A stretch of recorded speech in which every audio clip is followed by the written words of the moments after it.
Hey, everybody. It is Wednesday morning at 11 o'clock Central Time, and I'm Dr. John Sherk, and that means this is Brown Bag Lunch, where I give you tips, tricks, everything I can get you over this medium to assist you as a technician to optimize your life, and as an owner or service manager to optimize what you can do for those technicians.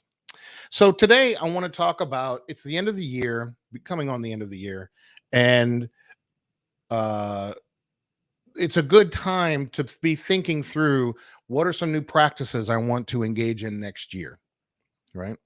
And so I'm going to describe a couple of conversations that should happen on a regular basis between a technician and the owner of the company, or a technician and a service manager, or technician, someone who is in a position of authority.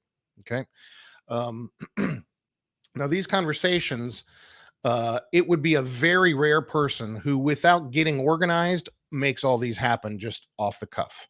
So, what we're really talking about is if you're a service manager, take a piece of paper, put the names of all of your technicians on a list, and these 5 conversations I'm going to describe, maybe make a little chart and just check them off as you have them on a regular basis, is a way of um, systematically doing something that's important but is rarely urgent. Okay. So these are the 5 conversations. I'll list all 5 and then I'll talk about each one. The first one is a role and relationship orientation. Who am I? Who are you? And what do we expect of you? The second one is the quick connect, not a planned time, just kind of catching up, 1 to 5 minutes long. How are you doing? Just to connect. Third is the check in. And this is a more formal conversation that happens maybe once or twice a month. And it just is a refresh. How are you doing? Do you have problems in the field that I don't know about? Uh, uh, it's an ongoing weekly to monthly touching base. Fourth is developmental coaching, where let's say you've got a residential company and you have a technician who's about to go do a change out. Okay, this is the time to do your most valuable training. So in developmental coaching, before they get to the house where they're going to do the change out, get on the phone and say, okay, I'm just checking in, tell me your plan. Have them walk through it. Have you thought about this? Yes. Do you have these parts? No, I don't. Okay, so and then the times it's driven by an event or a project, so that you're tying yourself to them in a way, not in a way that's getting in their way, but in a way that you're taking advantage of the moment to make sure what's happening as they're doing it is what you want to have happen. Same thing if your company is designed so that you have some guys do service, other guys do installs, other guys do sales. Same idea. Okay, uh, I know you got a sales call. You're catching the call right now. I want to just get on the phone with you, and all we're going to do is talk through it and get your guys used to the idea that you're doing this to support them, not because you don't trust them. And if you do it on a regular basis, it won't seem unusual, and you can just keep checking in. The last one is a progress review, and this is the most formal, ideally once a quarter, minimum once a year, where you're really sitting down and talking about their strengths, their weaknesses, where are we going from here. It's that progress review. Okay, so let's talk about each of these 5. Role and relationship orientation.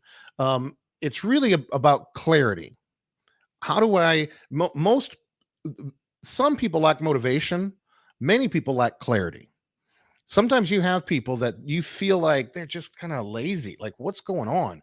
And the real issue is they don't have laser clear expectations. Now, when I work with companies and I work with frontline, I have a program called Frontline Professionalism. When I work with them, we talk about, first of all, the importance of clarity, but whose job is it to create it? And the more professional your frontline is, the more they can own that. And they will come to you when they're not clear. The less professional they are, the more it falls on the manager to create that, sometimes whether they like it or not. Okay. But clarity is the paramount issue in all human performance. All human performance begins with measurement, and measurement begins with clear expectations. If I want to be, you've heard me say it a million times. If I want to be a professional runner, if I just want to run, I can go run around and then, yay, I like it. Let's run. But if I want to really be serious about it, measurement is required. 1 mile, how fast? And then 1 mile, 30 seconds faster. Right. So that measurement, that is that expectation. So, technician, do you or do you not put booties on your shoes before you walk in the house? Yes or no? That's a yes or no question, right? If it is an expectation, then it has to be clarified. And if it's not happening, then we have to talk about it. See, this is what I'm talking about. Just clarity of expectation. What is your role? What is my role? What can you count on me for? What am I counting on you for? And, inside of that, there's also a lot of this is at the front end of hiring someone, the onboarding phase, but it's clarity leaks. So there has to, if it's part of the progress review or however you do it, an ongoing clarity of expectation is required. Whatever it is you think you've been clear about, assume you're only halfway there. Okay, the quick connect. This is where, the humanity of things comes in. On a quick connect, we're probably talking less about work and more about personal life and how are your kids and oh well, my kid just graduated from high school. Oh man, that's great. Like it's a quick connect. You're just adding a sort of capital into the account of the relationship. It's not long and it's not planned, right? But this is why I'm saying make a list and make sure you're checking things off. Because if you have somebody and there's been no quick connect from anybody for 6 months, you're at risk of losing that person. Now, they may be very introverted, and so they don't do it naturally, but everybody needs this. Okay. And then there's the check-in, and this is the, in more white collar situations, this is the weekly meeting with the manager, right? On some regular basis, there needs to be some check-in on performance or developmental goals, right? And when you do this, there's a much longer lesson on this for how to do these, but there needs to be part of that time that's planned for them and part of the time that's planned for you. And the part that's for them, they need to be able to talk about, tools that they need or frustrations that they're having. And then you need to be able to talk about clarity of expectations. These are numbers we want you to meet, or these are just behaviors we expect you to engage in.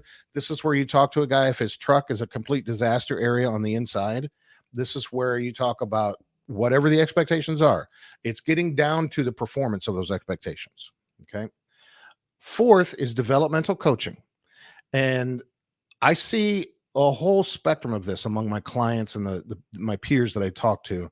There's some people that hate doing this, and they'll say things like, I don't want to train people. I just want to hire people who already know what they're doing.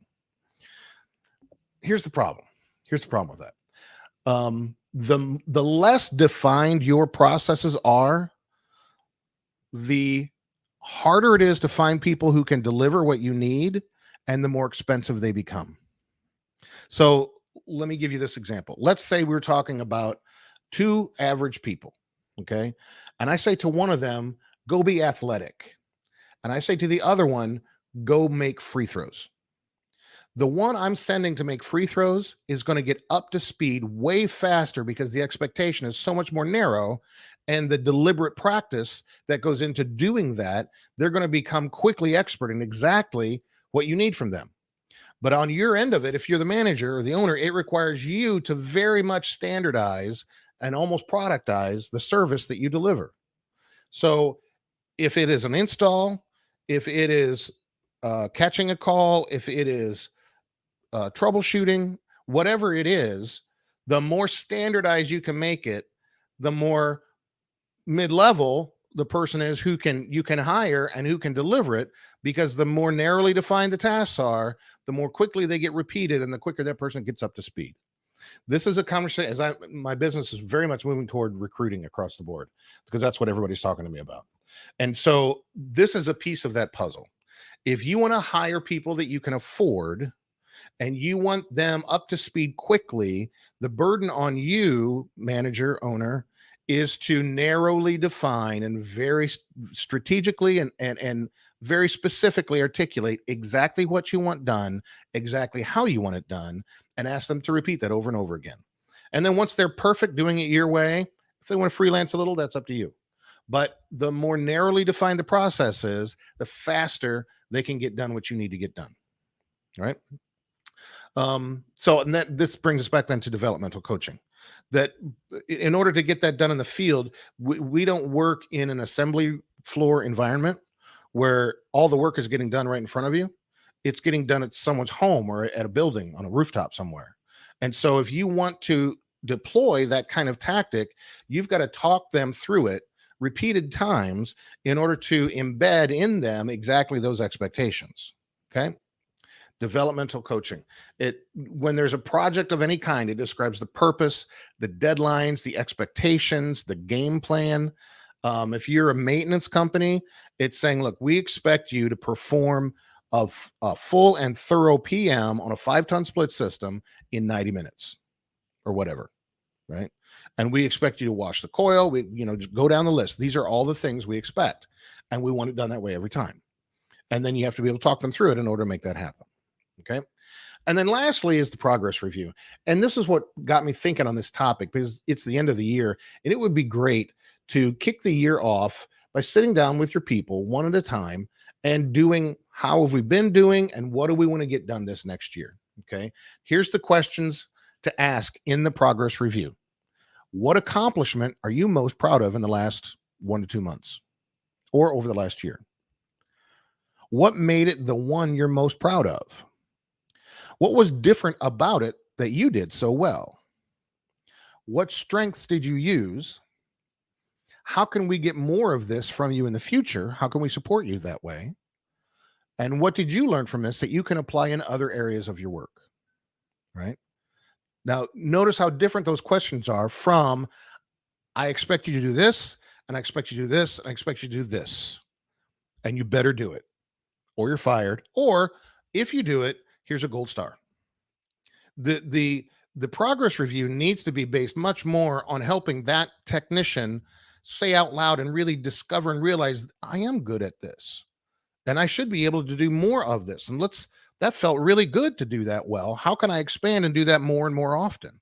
Because what you'll create is a technician who loves the work itself, which at the end of the day, that's the happiest employee you have, if they just love the work itself. Okay. There you go. 5 conversations. It's the end of the year. And I would say for any technician who listens to this, go ahead and make the notes from this little video, and you go engage your manager and have the same conversations. Just you initiate it. It will make you a professional, because that's how pros behave. All right. My name's Dr. John Sherk. This has been Brown Bag Lunch. I probably will not see you again until after the holidays.